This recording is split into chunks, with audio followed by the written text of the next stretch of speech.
है, धुंधलापन लग रहा है, ये सब प्रदूषण के कारण हो सकते हैं।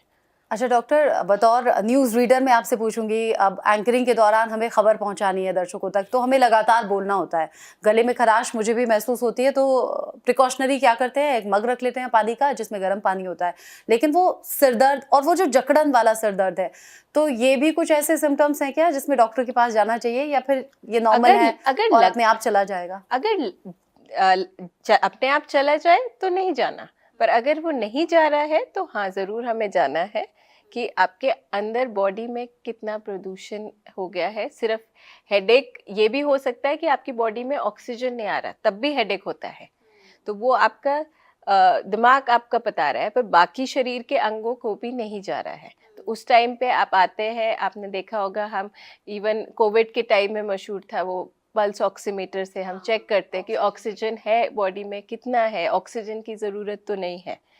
तो कोई भी आप सोचिए, आज की स्थिति में कोई भी अगर आपको लक्षण आ रहे हैं जो कि आपको घर पे आपने दवाई ली उससे आराम नहीं आ रहा है, तो आके डॉक्टर को दिखाना चाहिए। अच्छा, एक सवाल और, जिस रिपोर्ट ने सभी को डरा दिया है अभी दिल्ली एनसीआर के साथ बाकी शहरों में, कि अगर आप इस बढ़े हुए प्रदूषण में सांस ले रहे हैं तो आपकी उम्र आपकी एक्चुअल उम्र से 10 साल कम हो गई है।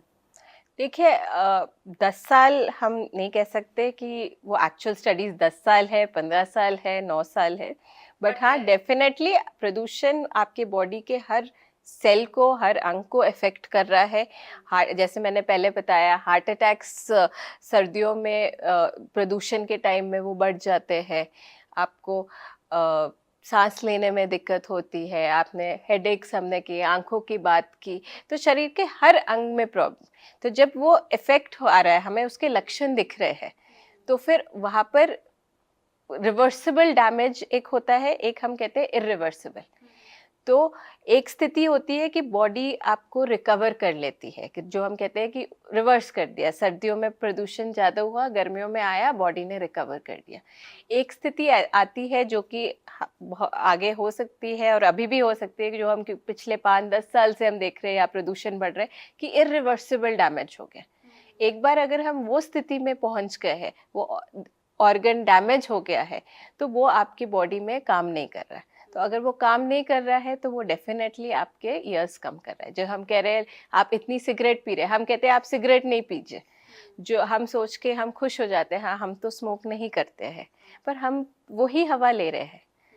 हमें वो स्मोकर की तरह, जो भी अगर आप आज की डेट में आप सर्च गूगल करेंगे कि स्मोकर को क्या क्या बीमारियां हो सकती है, वो हम जिस हवा में सांस ले रहे हैं, हमें वो सब बीमारियां हो सकती हैं। आप इससे पहले प्रकृति की बात कर रही थी, यानी कि नेचर, और जैसे डॉक्टर नुपुर ने कहा कि कुछ चीज़ें तो रिवर्सिबल हैं, कुछ नहीं है, ऐसे ही प्रकृति के साथ भी है कि जो नुकसान हो गया, उसकी भरपाई नहीं होगी। हम इंसानों के साथ भी ऐसा है जी। हमने स्किन और बालों की बात की, अब लड़कियां बहुत शिकायत कर रही हैं इस दौरान कि बाल बहुत टूट जा रहे हैं जी। तो जो बाल AQI की वजह से टूट जा रहे हैं, यानी कि प्रदूषण की वजह से जो बालों का नुकसान है, वो रिवर्सिबल है क्या? डेफिनेटली, यू सी, अब जो डैमेज एक हमने होम रेमेडीज बताई, but the damage is so grave, attack हम पे इतनी हाई इंटेंसिटी का हो रहा है कि केवल home remedies are not sufficient, ये हमें समझना पड़ेगा। तो केमिकल को हमें क्लिनिकल ट्रीटमेंट्स, डर्मेटोलॉजिकल ट्रीटमेंट से हमें कॉम्बैट करना पड़ेगा। अब जैसे हम स्किन एंड हेयर दोनों की बात करें, skin is the largest organ of the body and scalp is the most delicate one. Skin की दायरा जो है, यहाँ से आउटर वर्ल्ड है और यहाँ से इनर वर्ल्ड है, ये मैक्रोकॉजम है, ये माइक्रोकॉजम है। स्किन की जो सुपरफिशियल लेवल पे मैनिफेस्टेशन हो रही है, there is dullness of skin, skin पे ग्लो नहीं है, एक्ने, पिंपल्स आ रहे हैं, पिगमेंटेशन है, क्योंकि स्किन इतनी ड्राई है तो सैग हो रही है और प्रीमेचर एजिंग साइंस आ रहे हैं, क्रोज फीट है, अंडर आई डार्क सर्कल्स हैं। ये इसलिए हो रहे हैं क्योंकि लाइट इतनी पोल्यूशन है और हमारी स्किन उसको अटैक को कॉम्बैट नहीं कर पा रही है। तो उसकी सेम बालों के साथ है कि हमारे स्कैल्प पे अगर सेरोबिक स्किन है, जैसे कि उसमें काफ़ी ऑयल भी रिलीज हो रहा है और वहाँ पे पोल्यूशन पार्टिकल्स स्टिक हो रहे हैं, तो वहाँ पे स्केलिंग हो जाती है स्किन की और वो डैंड्रफ में बनने लगती है। तो हमें क्लिनिकल ट्रीटमेंट्स पे बहुत ध्यान देना पड़ता है। हमारे पास एडवांस कॉस्मेटोलॉजिकल फेशियल ट्रीटमेंट्स हैं, जहाँ पे हम स्किन टाइप के हिसाब से उसमें हम आपके ह्यूमिड और सेबम लेवल को, मॉइस्चर और ऑयल लेवल को रिवाइव करके वहाँ पे जो भी कमियां हैं उसमें हमने फेस टाइटनिंग करी है। और ये कॉस्मेटोलॉजिकल ट्रीटमेंट्स के साथ आज कॉस्मेटोलॉजी एक बहुत बड़ी रिक्वायरमेंट बन गई है, जिसमें हमें थ्रेड लिफ्ट्स करने पड़ रहे हैं, हमें फिलर्स करने पड़ रहे हैं, हमें PRP प्लेटलेट रिच प्लाज्मा करना पड़ रहा है, जहाँ पे हम इंजेक्ट कर रहे हो, स्किन को रिवाइव कर रहे हैं, बट उसको यंग नीलेश्वरी कर रहे जी, हैं। एक बड़ा तबका है जो ये सब प्रेफर भी नहीं कर रहा और दूसरी बात अफोर्ड भी नहीं कर पा रहा। Yes, तो that's जो true. लोग हमें अब इस वक्त देख रहे हैं जी। उनके लिए आप क्या बताएंगे? आपने स्किन को लेकर इतने ट्रीटमेंट होममेड बता दिए, जी। तो बालों को लेकर कुछ ऐसा बताइए जो घर में ही लगाएं और ये जो नुकसान है, जो डैमेज है बालों का, ये Yes. ठीक हो जाए। तो हमें स्कैल्प को बहुत क्लीन करना है। देखिए, जब बाल झड़ते हैं, पोल्यूशन से बाल झड़ते हैं, हमारी जो रूट्स हैं वो खुल जाती हैं और बाल यहाँ पे टिके हुए हैं।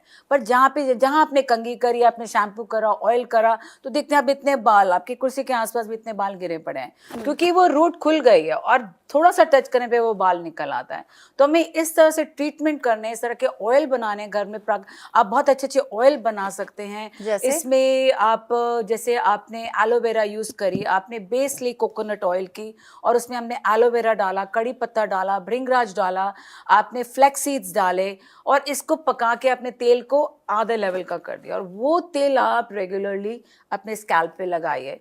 आप प्याज का रस, अदरक का रस स्कैल्प पे लगाइए, आप हैरान हो जाएंगे कि results are amazing. Hibiscus flower, Hindi में मुझे नहीं पता क्या बोलते गुड़हल हैं, का फूल, हिबिस्कस लाल फूल होता है, हाँ। उसको भी आप तेल में उबालिए, प्याज को आप तेल में उबालिए और सिर पे लगाइए। और स्कैल्प क्लीनिंग के लिए आप मुल्तानी मिट्टी ले लीजिए और जो दूध की छाछ होती है उसको आप थोड़ा सा खट्टा कर लीजिए, 2-3 दिन फर्मेंट करके मुल्तानी मिट्टी में आप उसका पैक बनाइए और उसको अपने स्कैल्प जड़ों पे लगा के 20 मिनट छोड़ दीजिए और उसको वाटर रिंस करिए। आप केला, ओवर राइप बनाना और शहद मिला के भी, अब वो थोड़ा चिपचिपा तो होता है बट धोने के बाद जब आपके बाल इतने अच्छे वेल चमके हुए आते हैं तो यू फील नाइस। अच्छा, चूंकि ये बालों की बात की है, जी। बहुत से मिथ हैं इसको लेकर। कोई कहता है डेली वॉश करना चाहिए, यानी कि डेली शैम्पू करना चाहिए, कोई कहता है कि हफ्ते में 1 बार करना चाहिए, कोई कहता है हफ्ते में 2 बार करना चाहिए, तो ठीक क्या है?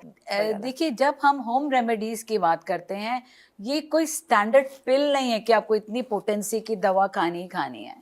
होम रेमेडीज में आपको करके अपने आप को चेक करना है कि मेरे बाल कैसे रिस्पॉन्ड कर रहे हैं। तो सबसे पहले आपको अपने बालों का टेक्सचर स्टडी करना है कि आपके नॉर्मल हेयर है, ड्राई हेयर है या ऑयली हेयर, स्कैल्प आपकी ऑयली है, और फिर आपके टेक्सचर के साथ साथ बालों की डेंसिटी क्या है, वॉल्यूम क्या है। आपको पहले अपने बालों को, फ्लाई अवे हेयर हैं या टूटते रहते हैं या बहुत कर्ली हैं, अपने बालों को समझ के आपको डिसाइड करना है कि आपको शैम्पू कितनी बारी करना है।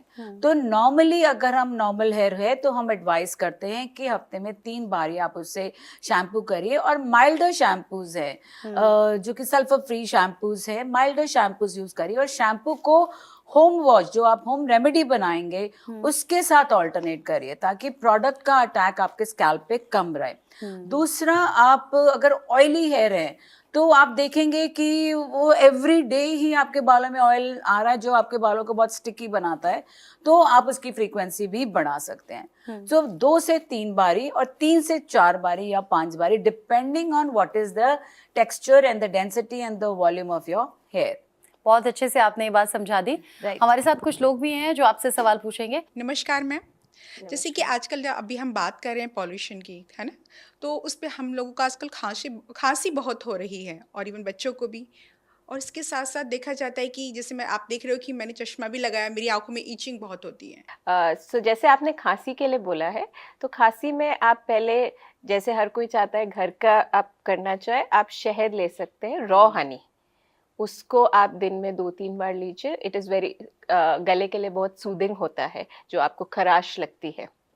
आप शहद में आप अदरक और लहसुन का भी रस डाल के ले सकते हैं, ये इनका भी एंटीबैक्टीरियल इफेक्ट रहता है। आप लौंग रख सकते हैं, ज़्यादा खांसी हो रही है। पर जैसे मैंने बोला है, ये शुरू के है, अगर आपकी खांसी रुक नहीं रही है, ये एक दम्मे का या सांस लेने का भी एक लक्षण की दिक्कत का लक्षण हो सकता है। तो अगर इन सब चीज़ों से आपको आराम नहीं आ रहा है तो आके दिखाइए।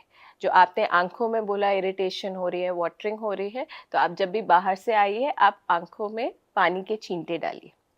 आपको जब भी ऐसे महसूस हो रहा है उस टाइम दोबारा कीजिए। आप आईज को क्लोज कीजिए, उसको सूद कीजिए, तब आपको आराम लगेगा। हेलो मैम, मैं आपसे ये पूछना चाहती हूँ कि एक तो आज की डेट में बहुत लोगों के हेयर फॉल बहुत ज़्यादा हो रहा है, तो क्या ये पॉल्यूशन हो सकता है? बिल्कुल पोल्यूशन हो सकता है, ये न्यूट्रिएंट डेफिशिएंसीज भी हो सकती है। जैसे मैडम ने बताया आपके बाल प्रोटीन से बनते हैं, तो आप प्रोटीन रिच डाइट लीजिए, आप एंटीऑक्सीडेंट रिच डाइट लीजिए, मोर फ्रूट्स, मोर वेजिटेबल्स, आप बायोटिन के सप्लीमेंट्स आते हैं, आप वो ट्राई कर सकते हैं। अगर नहीं है तो there are a lot of hormonal imbalances also जिनकी वजह से हेयर फॉल हो सकता है। तो अगर आपने ये सब अपना फूड न्यूट्रिशन सब बिल्डअप किया, आपने मैडम वाले हर्बल रेमेडीज ट्राई की, उनसे फ़र्क नहीं पड़ रहा है, तो आके डॉक्टर से मिलिए। हम ब्लड टेस्ट से देख सकते हैं कि अंदर बॉडी में कुछ इम्बैलेंस तो नहीं हुआ। हेलो मैम, मेरा Hello. क्वेश्चन आपसे है कि स्किन को लेकर हम गर्ल्स क्या कर सकते हैं? देखिए, सबसे पहले please understand the psychosomatics of your skin.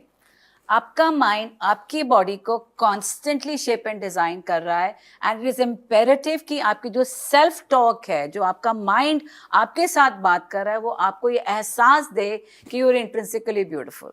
That belief that I'm beautiful and I'm full of positive, vibrant energy, ये belief आपके self talk में होना चाहिए।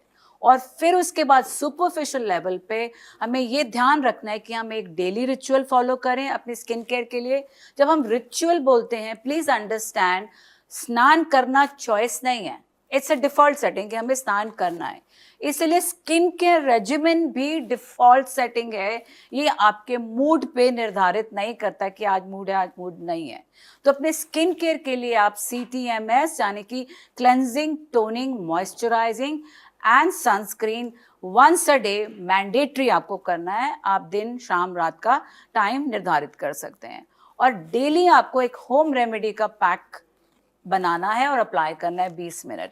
अब हमारी किचन में सब कुछ है, आप केला यूज कर सकते हैं, आप पपाया यूज कर सकते हैं, आप एलोवेरा यूज कर सकते हैं, आप बेसन यूज कर सकते हैं, नींबू है, दूध है, दही है, शहद है, ग्लिसरीन है, ये अलग अलग कंकॉक्शंस है, अंडा है, टमाटर है, इनके अलग अलग प्रेपरेशंस हैं और उनको अलग अलग तरीके से। और ये एक स्टैंडर्ड प्रिस्क्रिप्शन नहीं है कि मेरे को एलोवेरा सूट करता ही है। It is a good remedy, पर आपको टेस्ट एंड ट्राई करना है कि एलोवेरा मेरी स्किन पे कैसे बिहेव कर रहा है। डॉक्टर नुपुर, आप एंड में कुछ कहना चाहेंगे पोल्यूशन को लेकर? नहीं, बस यही कहना चाहेंगे कि अपने और अपने परिवार का ध्यान रखिए। जब भी ज़रूरत हो, कोई भी लक्षण आते हैं, उसको इग्नोर नहीं कीजिए और तुरंत डॉक्टर के पास जाइए। आप दोनों ने ही इंडिया न्यूज़ को वक्त दिया, नीलेश्वरी जी और डॉक्टर नुपुर, और इतनी प्रीशियस जानकारी और एडवाइस हमारे दर्शकों को दी। बहुत बहुत शुक्रिया आप दोनों का। Thank you so much.